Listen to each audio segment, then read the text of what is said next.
Yes.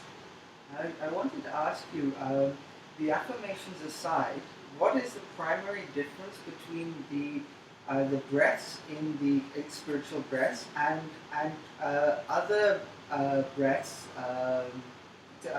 classical yogic breaths such as Kapalbhati or Anulom Vilom or Kapalbhati used to be basically done for people who were, for want of a better word, mentally retarded. Okay. It was a breath to energize the brain cells. It was for the thick, the manda buddhi as they were called. It was for the thick brains. So normal people and intelligent people should actually avoid things like Kapalbhati. Anulom Vilom is just a cleansing breath. It has no, it has no particular, it has no particular. So when we say classical yoga, a lot of what we call classical yoga is hardly 300, 400 years old as it currently exists. A lot of what we call classical yoga or what goes by the name of classical yoga is hardly 300, 400 years old. You know, in all of the Patanjali Yoga Sutras, there is only one sentence about asana. Sthira Sukham asana. That's it. Whatever makes you stable and comfortable is an asana. That is it. There is a whole school of Hatha Yoga on asana.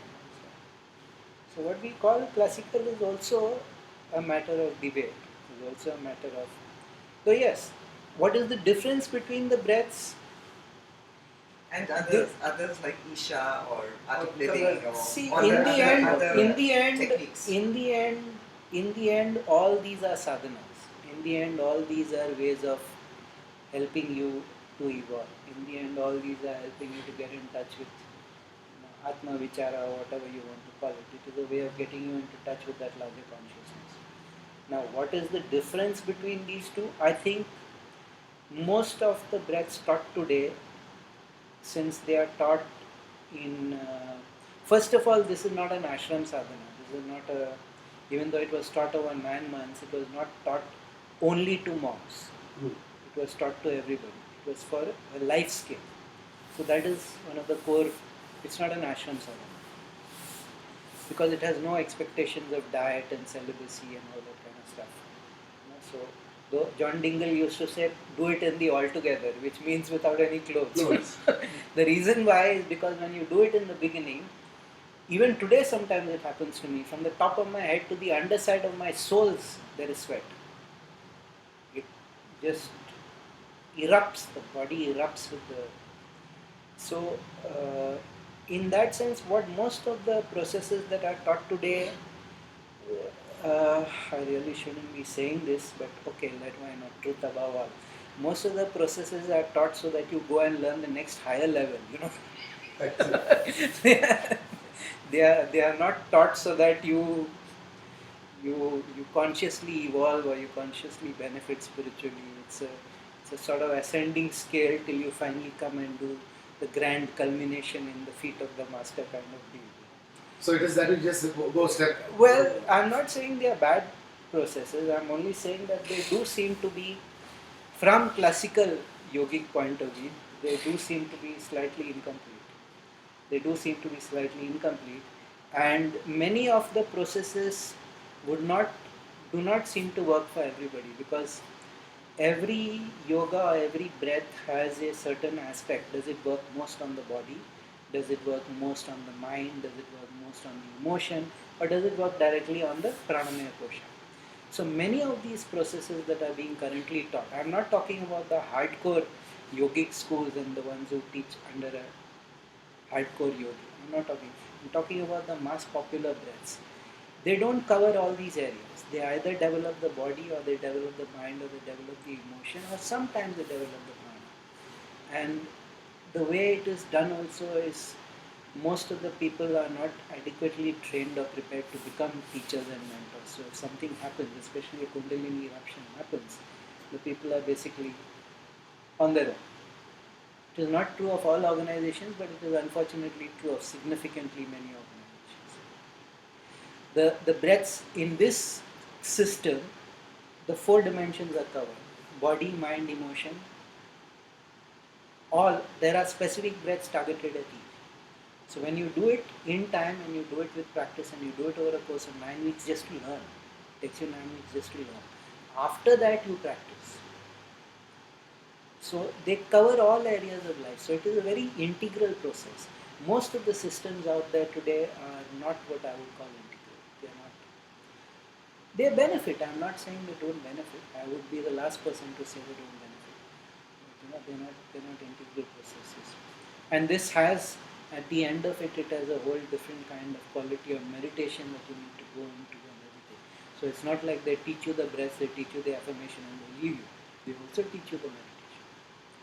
So it's not like, so most of these other courses, they do not teach you the meditation. Or maximum there is a CD or a DVD of the teacher and then everybody sits over there.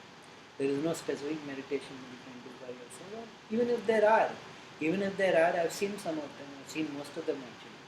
I've been doing this for a long time. It's very clear.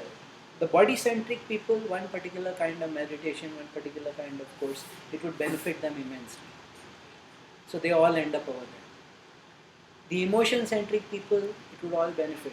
This is the only one that I have seen till today, which actually from the ground assumes that we are not only the body, we are not only the mind, we are not only the emotion, we are not only the breath. We are a mishran of all these things, we are a mixture of, and all must be optimally developed. Most of the other courses, they privilege one over the other. Because of various cultural reasons, because of various... So it's not like anything is bad, but I have tried all kinds of... And I have traced back all the affirmations to the original sources, either the Vijnana Viral Tantra or the Upanishads or the Bible. I have traced all of them back. So it's very authentic. He is not pulling anything out of his imagination. Whatever he is saying is very authentic, scriptural authenticity. From books written by enlightened people, he is using that. So it's really powerful. It's really very powerful. It's a parampara process. It's taught in lineage. That is the most important thing. I am always very, very wary of systems which are not taught in lineage. It's a parampara process. What is different about this is, but like I said, anything if you do with enough intensity, it will benefit. This is one thing where since you are not allowed to learn by yourself, there must be a teacher. The chances of your going haywire are less. That is all. But activation happens. I have seen it with my own eyes. Boom! The affirmations are what makes it different, not the breaths. Because breaths are breaths. The breaths are just sort of tilling the field so that you can put the affirmations in. The breaths basically shake up your conditioning, your mental conditioning, your emotional conditioning, and your energy stuckness. The breaths just shake it up. They just kind of clear the area and then you can, okay, now put it in order. So the breaths are for that purpose. The breaths are not really the core. The affirmations are the core. But the breaths have to be done with the affirmation. Or the affirmations have to be done after that. But after that, there is the meditation which you said at 3 quarter. After that, there is a meditation. After that. And then there is an advanced course also, all that in time. First learn the breaths. Okay? Meditation? Sarvam Shivamaya.